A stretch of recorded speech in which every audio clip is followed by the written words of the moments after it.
Good morning, it's RPG Day 2023, day 11. Happy Friday. What is the weirdest RPG that I've played? Or the keyword is weirdest. I'd probably say the weirdest RPG that I've played was Invisible Sun. If you're aware of what that is, it's a big, giant black box RPG. It's a big, probably, I think it's a 12 inches by 12 inches by 12 inches, this giant cube, and it's like $600 or something to buy, and very, very difficult to get. But when I played Pathfinder 2E, I had the same group, one of them got the actual Invisible Sun RPG box, and so we stopped playing Pathfinder 2E and we started Invisible Sun for a few sessions. And the reason I say it's the weirdest is it's just everything was so abstract. It was there's multiple magic systems depending on what you want to play. I don't remember there really being any specific actual classes in the same sense as like I was used to D&D or Pathfinder, and so it's just very different. It felt very weird, very cool. I would love to get in and actually read through some of the rules and try to see how that looks as an RPG system, because I feel like it's very in-depth. And again, this huge box, there's tons of books that come into it, different manuals for different types of magic, and I can only imagine what it would be like to DM something. But kind of like yesterday's question was tie-in fiction, I couldn't think of any reference points for Invisible Sun on kind of what it was supposed to be like, and so it was really foreign to me and very weird. The other answer I wanted to say was the weirdest game, as in session, that I think I've played, and I was thinking about this last night a little bit and kind of what I would say, and I think probably like your vanilla fantasy D&D games that I've played, none of them have been extremely strange, so I kind of figured this would happen where it goes to Dungeon Crawl Classics or something that's one of the obscure RPGs. But I remember Rebecca and I played a Dungeon Crawl Classics game where it was like one of the level 0 funnels. So we each had 4 characters. We were all tribesmen. There were, I think, 4 players in a GM. So we had 16 tribesmen who were all just, living in our barbaric village. We were all illiterate and just, level 0 munchkins. And there was this giant explosion or crash of like a meteor that fell. And so we all went to go investigate, enter the dungeon. And it was full of traps. It was a blast to play, and then it got really funky because we were able to get inside this like smooth metal rock that had crashed, and going inside, it was a dungeon, and there was all kinds of different traps, and then there was giant tubes that would go up and down, and we had to climb down one of them and get to this under part of the dungeon, and then we started to find things like a room full of artifacts, and we got like Captain America's shield, a lightsaber, and all kinds of just crazy funky things that we didn't expect. And it turns out we were in an alien spaceship. And so I don't remember how many of us died. I think I had 1 guy left, maybe 2 at the end of the funnel. But that was a fun game, but also it got very weird at the end as soon as we started pulling out like pop culture artifacts. I think I got the lightsaber. That was actually pretty fun. But anyways, yeah, that was a weird game, but it was fun. I will see you all tomorrow.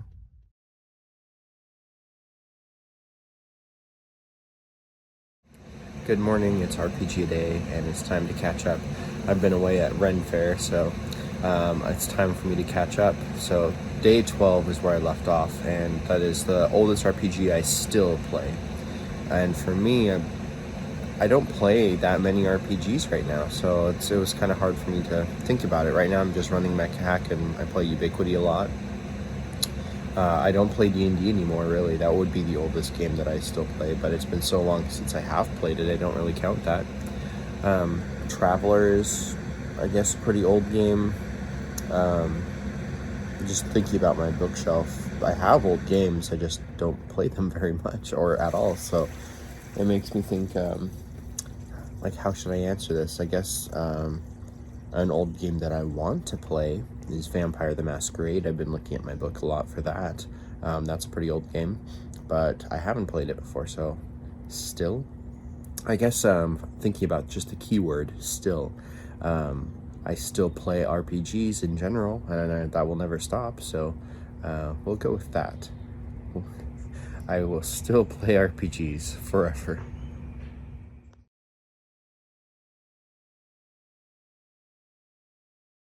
Alright, RPG Day 2023, catching up for day 13. My most memorable character death. For me, I would say, based out of my own player characters' deaths that I've had, that would have to be Atticus, who was a half-elf ranger fighter. No, he was a half-elf fighter, I think. And he was in the Icewind Dale campaign, and the story for him is he had elven blood, so he wound up outliving a lot of his family. His kids were adults, they had kids, and he was still a very young age, essentially. Not young, but like he outlived his wife, and then after that he sold his farm and went adventuring, because it's just, that's the way it goes when you marry outside your race. And in the process of adventuring, he found out that his adult son had been kidnapped, and so they steered the party to go to one of the ice lakes to go find these pirates that had kidnapped him. And in the boss battle, Mackenzie was a guest player, and she played the villain, and that was crazy. We did not expect that at all, and it was really fun. And it was a pretty intense battle, and I wound up essentially trying to give my I don't know if I think he was a fighter, but he used his abilities, like reactions or whatever it was in game mechanics, to try to save his son from getting injured. But that kind of bled me for my resources, and before the end of the fight, I was killed. I think he was a paladin, because I think he did lay on hands. I don't remember him being a paladin though. It's been a while, and I don't remember. But the moment where he wound up getting killed, Mackenzie texted me. It was like, "I'm so sorry." And if you know me, I do not like it when the villains hold back or do something that the villain would not do, because I feel like that really messes up the story and it takes away the richness of the game. So if someone is in a position where if the villain is in a position where they can strike a character dead and they don't, that is painful for me. So Mackenzie texted me. I said, no, it's totally fine, do whatever it is that he would do. And I was killed the next round, and that was the most amazing character death that I've had. Thank you, Mackenzie, for not holding back. Cheers.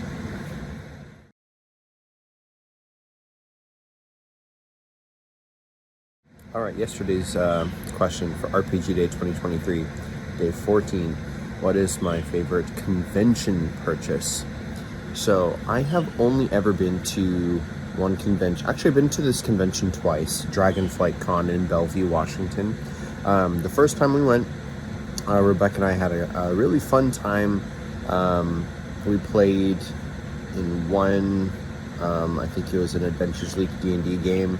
We just grabbed a pre-generated character, sat down, and we played a little bit. It wasn't the best game, but it was fun. It was a great experience.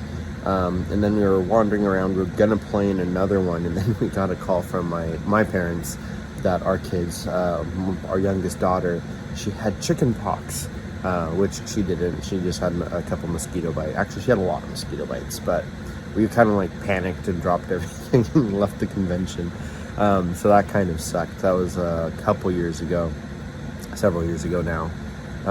And then I went again just by myself last year to Dragonflight Con, and I ran a mecha hack game, or tried to run a mecha hack game. One person showed up, and it wound up just being about 10 minutes of yeah, this is kind of the way it was gonna go, but it's just one person, so it wasn't that smooth, and I wouldn't do that again. Dragonflight Con in Bellevue is next week, this weekend, and I've thought about going, and I might. It depends on if I end up needing to go with Rebecca to her thing that she's got on Saturday or not. If I don't have to go, maybe I'll see if I can pick up a ticket and go. Because cons are fun, anyone who's done any sort of convention knows that they're a blast. They're fun to just walk around, see the booths, see the vendors.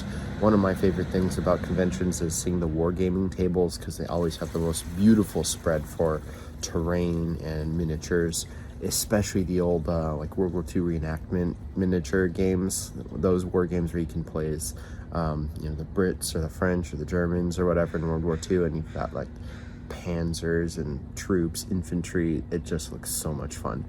Definitely not something I would be able to ever get into, at least not until my old age, when I'm retired, if I get there. But it's just fun to look around at conventions, pick up games, pick up dice, and that brings me to the question, what is my favorite purchase? I don't remember buying much at those couple cons, but I did buy a beautiful set of dice. I think I showed them for my favorite die. One of them is a green metal D20. I have a full set of those, and I got those at Dragonflight, so that's my favorite purchase.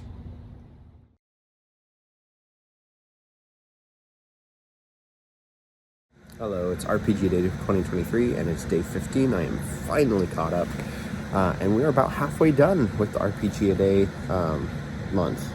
So, congrats if anyone's sticking to it. It's fun, and if you get behind, don't worry about it. You just can catch up or skip the days. Like if you don't feel motivated to answer something because it doesn't really apply to you, just skip it. It's just not meant to be a chore. It's meant to be fun and talking positive about RPGs. So day 15 is, what is your favorite convention module or one-shot to run? And I already mentioned I don't really have much experience with conventions, but I think the question is more talking about pre-generated games that you can open the box, flip through the module book, and run something in one session, 3-4 hours. And for me, the Call of Cthulhu starter box set comes with the great one, and it's the one. My answer is going to be the Necropolis. So there's also actually that starter box comes also with a choose your own adventure game, which is called Alone Against the Flames. And so if you want to check out Call of Cthulhu and you want to just see kind of what it's like, and you don't have players, pick up the Alone Against the Flames, and just kind of read through it, and you get to choose. You know, it's usually an ABC option, and you choose this one, then you go to this page and you read through that and see what happens, and you choose ABC, go to the next thing that you want your character to do, and it's pretty fun. But the Necropolis is a great one-shot. I think I ran it with pre-gens, and I used Roll20 because we were online. In that module online, it gives you the dynamic lighting and everything, so everything's dark, except for your torches and whatnot. So that's a fun game. I can see it being 2.5 to 4 hours, depending on how long the characters take to go through it, and it's a great taste for Call of Cthulhu. So that would be a great module or con game. And yeah, I guess we're caught up now, so I will see you tomorrow.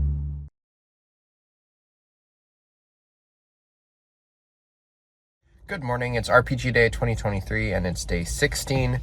I'm back on track. And the question is the game that I wish that I had, keyword being wish.